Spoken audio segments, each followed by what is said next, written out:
বাগেরহাটের মোংলায় ভাড়া বাসা থেকে আনিকা নামে এক গৃহবধূর লাশ উদ্ধার করেছে পুলিশ।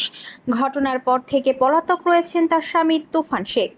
সোমবার সকাল ৯টার দিকে পৌর শহরের মাদ্রাসা রোড এলাকার একটি ভাড়া বাসা থেকে লাশটি উদ্ধার করে পুলিশ। আনিকা খুলনার দৌলতপুর দারোগার পুকুরপাড়ের পাবলা এলাকার আনিসুর রহমানের মেয়ে ও একই এলাকার কামাল শেখের ছেলে তুফান শেখের স্ত্রী। স্থানীয়রা জানায় ৮ মাস ধরে তারা সেখানে ভাড়া থাকতেন। আজ সকালে আনিকার মামাকে তুফান ফোনে বলেন, আপনার ভাগ্নি গলায় দড়ি দিয়ে আত্মহত্যা করেছে। আনিকার মামা বাড়িতে এসে দেখেন যে ঘরের দরজা বাহির থেকে শিকল দিয়ে আটকানো।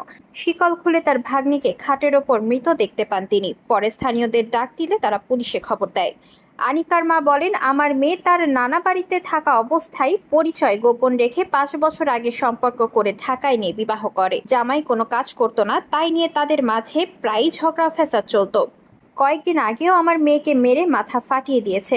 তাদের সংসারে ৪ বছরের তাসনিম নামে একটি মেয়ে রয়েছে। জামাই আমাকে প্রায়ই বলতো, রাগ হয়ে গেলে কোন সময় যেন আমার মেয়েকে মেরে ফেলে। আমার মেয়েকে গলা টিপে জামাই মেরে ফেলেছে। আমি এর বিচার চাই। এ বিষয়ে মোংলা থানার ভারপ্রাপ্ত কর্মকর্তা কে এম আজিজুল ইসলাম বলেন, আজ সকাল ৯টায় আমরা খবর পেয়ে পৌর শহরের মাদ্রাসা রোডে এলাকায় ভাড়া বাসা থেকে এক নারীর লাশ উদ্ধার করি। আমাদের কাছে মনে হচ্ছে এটা হত্যাকাণ্ড, তবে লাশ ময়নাতদন্তের পর জানা যাবে হত্যা না আত্মহত্যা।